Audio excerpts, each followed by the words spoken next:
constitutional reviews gives us an opportunity to come up with homegrown solution. Mzee Warioba, I'm happy that we did not have the constitution when we thought we would have it. You now have had the advantage of seeing our Kenyan constitution, which I think now has created an environment that makes governance very difficult. When you make a constitution, make a better constitution than we did. I'm submitting to us that we must now look at our constitution as the primary governance document in order to ensure that we create hygiene in our politics. First of all, there is a sense in which the electorate must also be educated. Democracy presupposes that the electorate is mature and the electorate knows what it wants. 3 days ago, an individual from my ethnic group called me, and he told me this time round we are taking it. And I said, who are we? And he told me, don't you know? I knew what he was saying, of course. And immediately I told him, never, ever appeal to my ethnic sensibilities. I did not go to school that I vote individuals because they come from my ethnic group. Tell me their agenda on health, their agenda on agriculture, so that if I vote for them, it should just be coincidental that we come from the same ethnic extraction. I'm submitting to us that even you, the electorate, when you are called upon to vote, vote right. I remember in 2007 when I attempted to seek a parliamentary seat and I had a 10-point agenda with sera zangu. The people said, sisi hatutaki sera, tunataka karo. Then I told them subsequently that how is it, and I repeat it again here, you have been given an opportunity to elect. You elect a hyena to take care of goats, and then when the goats have been eaten, you wonder why. I'm submitting to us that one of the ways is having a new constitutional dispensation. The other thing that we must do beyond the institution, beyond the constitution, is to have institutions. Mwalimu Julius Kambarage Nyerere, whom you now rightly refer to as Baba wa Taifa, said, you are not successful until your successor succeeds. Today, Mwalimu Kambarage Nyerere is successful because his successors have succeeded. Did you not have Mzee Mwinyi? Did you not have Benjamin William Mkapa? Did you not have Jakaya Mrisho Kikwete? Did you not have John Pombe Magufuli, who have seen and said, we must protect the sitting presidents? In order to preserve the nation, sometimes memories must be selective. I remember after the civil war in Nigeria, the young Yakubu Gowon, receiving the Biafrans who had surrendered, said, brothers, I'm happy to see you. And the commentator says, at a critical point in Nigerian history, the victor did not gloat and the vanquished were not humiliated. What Pombe Magufuli is doing is right. There is no future without forgiveness. There is no future without selective memories, but we must never forget. I'm submitting to us that the only thing that survives and will introduce hygiene in African politics is institutions. Because institutions will exist beyond us. And I'm happy to say that in Tanzania, one begins to see institutions. One begins to see individuals who are smaller than institutions. Because if you are larger than institution, then you consume institution. And Mobutu Sese Seko reminded us that when he changed his name from Joseph Desire Mobutu to Mobutu Sese Seko Kukumbendu Wanzambanga. And when he died, until today, the Democratic Republic of Congo is not at ease. Beyond the institution, the other thing that we must do is that we must have men and women of integrity. These men and women of integrity are not angels. They'll have made mistakes, but they'll have learned from those mistakes. These men and women should be subjected to certain ideals. That is why Mwalimu Nyerere once again said, lazima tuwe na siasa ya maadili na miko. There must be taboos in politics, the do's and the don'ts. Tukiwa na sera huria, basi ni uhuni utatamalaki. I'm submitting to us that we must have integrity in order to inject hygiene in Kenyan, in African politics. I'm submitting to us the fourth thing, that the other thing that we must do is that we must de-ethnicize our politics. And I'm saying, it doesn't mean that you reject your being a Sukuma or a Mhaya or a Luo or a Kamba. Celebrate all those. But remember that in order to produce melodious music, you play the white of the piano and the black of the piano, and lo and behold, there is symphony, and there is harmony, and there is joy. I'm submitting to us that in order to introduce hygiene in our politics, the quality of the lives of the people must be improved. The gross national happiness index must improve, not the gross domestic product. I'm submitting to us that the misery index must go down. In other words, young Tanzanians and young Africans must have the opportunity to realize their potential. They must not go out to be humiliated. You know, today, and if there is any Chinese in the assembly, forgive me, because the Chinese are an amazing people. 30 years ago, China was a third world country. Then they made a decision, and China will never be the same again. I want to submit to you, all of you who are in this assembly, 99% of the things that you have are from China. If it is your phone, even if it is iPhone, it is assembled in China. Everything we have is from China. China has become the factory of the world. They know what they want and they are going for it. I'm submitting to us that if we are to produce hygiene in African politics, we must know what we want. Nyerere used to say, wakati mwingine wa Afrika tunabaki tunashangaa na kuduatu. Wachina hawa. I'm submitting to us that China knows what it wants, and Africa must now ask herself, what does she want for her women? What does she want for her young men and women?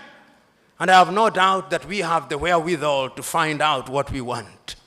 I'm submitting to us that we must also introduce equality and inclusivity. Our women must be given their pride of place. And I must say, you know, somebody said something with which I agreed terribly 2 days ago. Why must it be that when we are dealing with our women and our youth, we must create for them a microfinance? Why? For how long will our women be in micro enterprises? Why can't our women be involved in mega enterprises? I'm submitting to us that we must mainstream our women, because 52% of the population cannot be left in the periphery.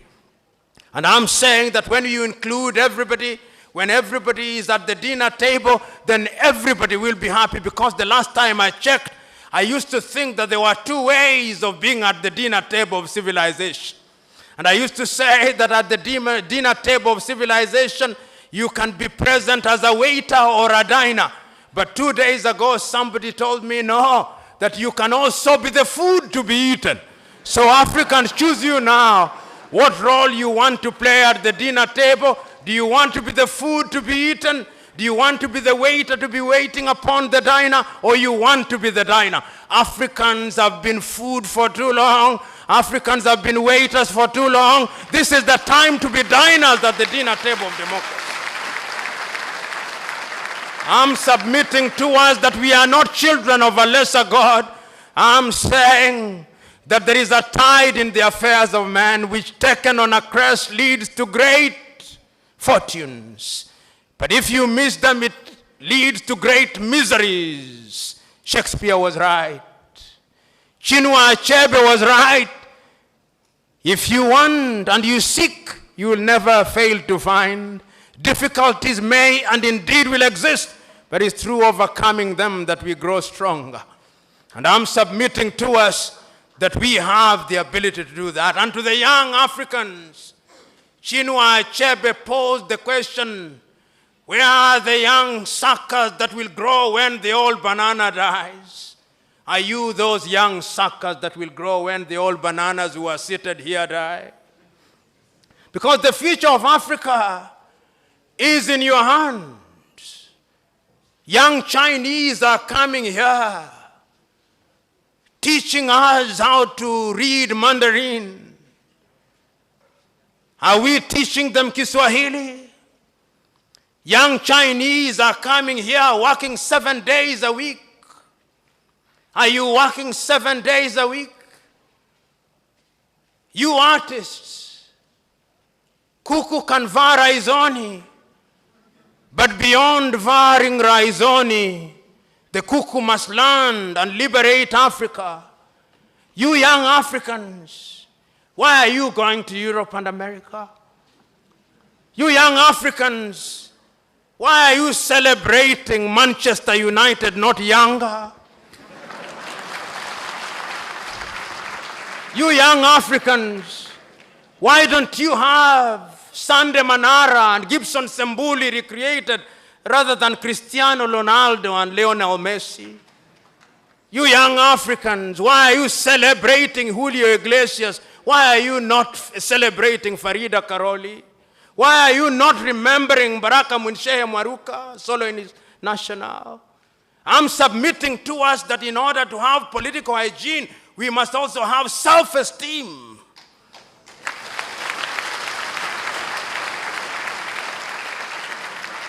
Kwa Kiswahili lazima tujiamini sisi.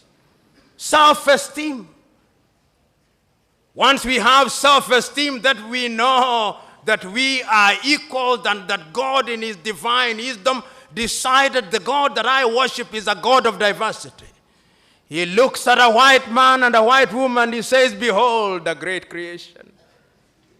And he turns to the Arab, the brown Arab, and says, oh, what a good brown creation. And he turns to the slitty-eyed Chinese and the Japanese and he says, behold, what a great creation. And he turns to the Negroid and says, I perfected it here. What a perfect turn. So that when we sit at the dinner table of civilization, it is the diversity that we should look forward to. And I'm submitting to us that once we've done all that, then Africa will be great. Once we have done all that, Africa will be great, and Africa can be great. But Africa will not be great on the basis of pronouncements. I know that the Africans sat in Addis Ababa, Ethiopia, and came with Africa Agenda 2063. But Africa will not realize Agenda 2063 when 90% of African Union budget is externally financed. He who calls the piper calls the tune. That old English saying is still true.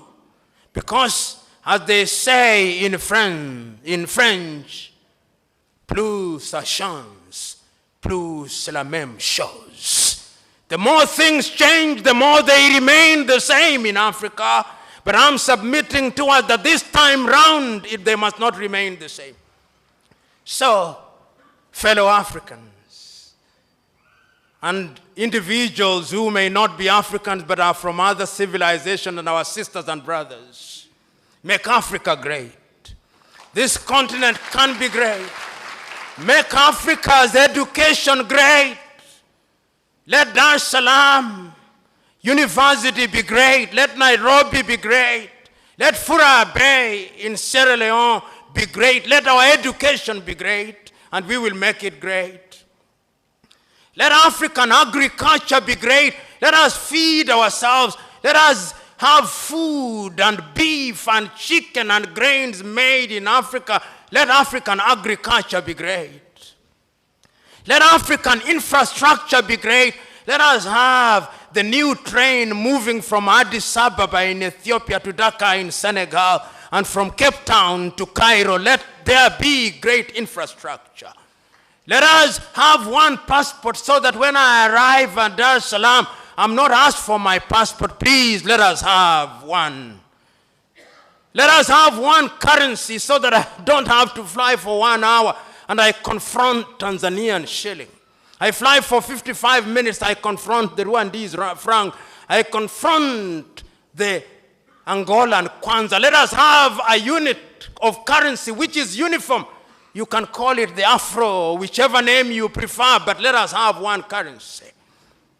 I'm submitting to us that we can be great. Let us have our women occupy their pride of place. Let us make the Congo the Silicon Valley of Africa. Let us make Niger or Burkina Faso the head of nuclear power. Let us make Congo and the Kariba the production headquarters of electricity. Let there be light in Africa. Let there be light in Africa. And I'm submitting to us that that can be achieved if we introduce hygiene in African politics and African affairs. Let us have Africa Magufulified. God bless you.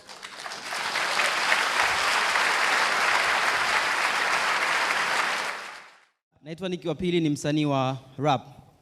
Mimi nataka kufanya tu tafakuri kulingana na aliyosema profesa. Na nataka ya maswali tuyatafakari sisi, sio profesa. Cha kwanza, je, tulipelekwa ukoloni kwa sababu tulikuwa tuna low self esteem? Tulipelekwa ukoloni kwa sababu tulikuwa hatuna taasisi imara? Tulipelekwa ukoloni kwa sababu tulikuwa hatuna constitution? Nataka maswali mtafakari. Swali lingine ni kwamba ametoa historia ya viongozi wema na waovu. Je, swali ni swala la tabia ya mtu mwenyewe kuwa mlafi, kwamba kina Nyerere walikuwa na tabia nzuri na wakina Idi Amin kwa tabia mbovu, au ni swala la mfumo linamplace kiongozi kuplay role fulani ya ufisadi na mfumo wenyewe wa kifisadi? Swali lingine, tumesikia kina Nkuruma waliondolewa, kina Sankara, kina Lumumba. Kwa nini? Sio kwa sababu walikuwa kwa serikalini wanakataa kula rushwa. Waliondolewa kwa sababu walikuwa wanataka kuvunja mfumo wa kinyonyaji wa uchumi. Tusipoteze hiyo point. Kwa hiyo ukombozi wetu ni kubadilisha kiongozi, tusubiri aje kiongozi mwema, au ni kubadilisha mfumo wenyewe mzima?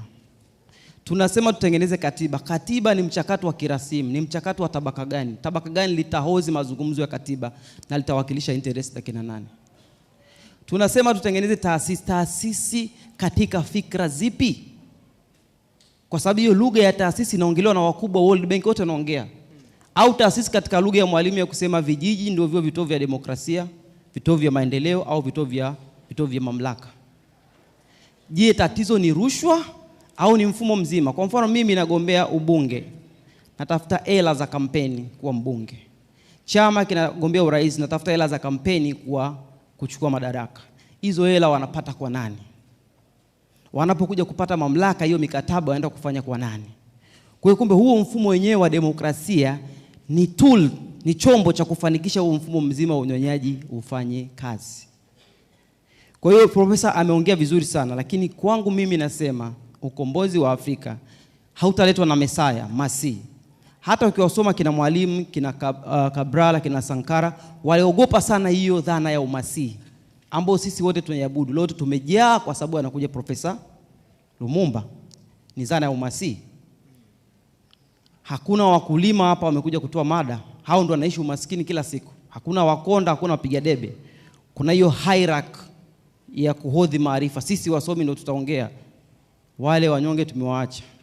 Kwa hiyo kwangu mimi nataka kukazia kwamba mapinduzi pekee ambayo yataikomboa Afrika kwanza ni kuvunja huo mfumo mzima wa uchumi na kubadilisha mfumo kama Mwalimu alivyotaka kubadilisha mfumo. Turudishe nguvu kwa wananchi. Tukumbuke mapinduzi ya Afrika yalipigwa na wananchi, lakini viongozi walipokuja kuyashika na kukaa kwenye mikutano waliwalagai na kuwauza wananchi. Tunatengeneza taasisi, lakini Mwalimu alisema taasisi za demokrasia. Kwa sababu nzako ni taasisi lakini ni chombo cha ubepari. Kwa hiyo kwangu mimi naungana na profesa kwamba tumeona viongozi wachafu, lakini mfumo unawapa fursa za kuwa wachafu. Kwa hiyo lazima tuelewe mfumo mzima unafanyaje kazi na tools zake ni zipi. Mimi naogopa sana hizo lugha za taasisi, equality, kwa sababu wakoloni ni lugha zao hizo, katiba na kila kitu. Kwa mimi narudi kwa sababu ilimfanya Sankara akawawa Hani wa South Africa, akawawa Lipumba kwa sababu walitaka kubadili mfumo wa kiuchumi. Na ni lazima uanze na dira kubwa kama Mwalimu alibadilisha elimu, alibadilisha siasa na kila kitu, kutengeneza mfumo mpya. Kama ambavyo wazungu walivyotoka kwenye ukabaila kwenda kwenye ubepari, waliua mfumo mzima wa ubepari. Kwa hiyo kama tunataka turudi, lazima tuwe mfumo mzima wa unyonyaji na tools zake zote, tutengeneze mfumo mpya ndio tutaweza kutoka. Lakini hizo lugha za katiba na nini, hizo ni lugha za warasimu. Asante sana. I'm Dr. Wale Okediono, a former member of the parliament from Nigeria. And I have two questions for you. When you are making your beautiful presentation, you condemned President Mugabe for staying too long. But you are partial to Museveni and Paul Kagame. Are you trying to tell us that we can allow a little extension of office for our leaders? Or how do we do this? Thank you. Thank you. I am Dr. Camillus Kasala of the Eastern Africa Statistical Training Center. I have followed Professor Lumumba's presentation. I would like to submit to us that this, what I'm going to say, will be the summary of his presentation, very short. There is no hygiene in African politics because of what I call the not always vicious circle. This circle begins with what is logical in African politics is not always practical. What is practical is not always right. What is right is not always ethical. What is ethical is not always desired. And what is desired takes us back to what is not always logical. Now, what is the hygiene? Mwalimu Nyerere avoided what I call temptations of 5 Ps. And I would like the young people here to listen very, very carefully, because the world today is everywhere broadcasting these 5P temptations. Please, future African leaders, the young people, avoid the first P. Avoid being the victim of the first P. The first P is power. Avoid being the victim of the second P, property. Avoid being the victim of the third P, prestige. Avoid being the victim of the fourth P, popularity. And avoid being the victim of the last P, pomposity. Waswahili wanaita mbwe mbwe. Mziepuke hizo zote. Asante sana. Thank you very much. I believe I can answer from here. Let me start with the last question that you posed. And as I grow older, I hold the view that my answers do not necessarily represent the truth. This is my view of the issues. Opposition in modern day Africa is very reasoned. If you look at the first leaders, the whole idea of building the nation they thought could best be articulated by having one-party state. They said, we are so fragile, we are so diverse, that we must have one political party. And there is a sense in which they were right. If you look at your typical European nation, and I want you to look at Europe from Sweden, there will invariably be nation states. If you go to Sweden, they are the Swedes with a small Lapp or Sami population. And you'll find they have a small parliament for them. If you go to Norway, you'll discover they are Norwegians, almost 99%. If you go to Finland, the bulk of them are the Finns with a small Swedish population. If you go to Denmark, they are the Danes. If you go to the Netherlands, they are the Dutch. If you go to Spain, where there are multiplicity of ethnicities, then there are problems. You have a problem, you remember, during the reign of General Franco, of the Basque country, even up till now, the Catalans, the Galicians. So there is a sense in which Europe, in fact, I dare say, Africa handles diversity better than Europe does. If you go to the Baltics, you find the former Yugoslavia, which has produced several countries from Yugoslavia. You have the Slovenes, the Bosnians, the Herzegovina. There is a sense the Soviet Union collapsed before our very eyes. But Africa somehow, and this was once again, many of you will remember in 1963, the Addis Ababa conference, and 1964, the Cairo conference, what is normally referred to as the Nasserite Nyerere's Nkrumahist approach, that we should not redraw African boundaries because it would create conflict. And there was a sense, therefore, that if you came to many African countries, they say, let us have one-party states. And many of the party states, the states or the parties that took over power were revolutionary parties. They were freedom-fighting parties. If you came to Kenya, Kenya African National Union, in Tanzania, TANU and Afro-Shirazi, in South Africa, African National Congress, MPLA, Frelimo, ZANU, PF, and all these parties. And they took the view, let us have one party so that everybody is under the umbrella of that party to avoid ethnic division. And one may quarrel about that particular approach, but if you look at it, there was merit in it. Then, of course, Europe persuaded us. Europe is always in the business of persuading us that you cannot have democracy when there is only one party, and that therefore we have multi-party politics. And many African countries were dragged wailing and kicking to this dinner table of multi-partyism. Nyerere was one of the cleverer ones. He did it before everybody did it and said, let us admit it. And you had NCCR, Mageuzi, Chadema, and all those parties. But the net effect is that the African politician is a very conflicted individual.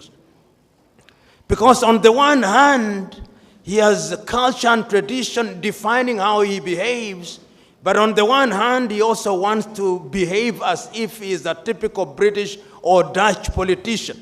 So I say sometimes that when you look at an African politician, he suffers from split personality.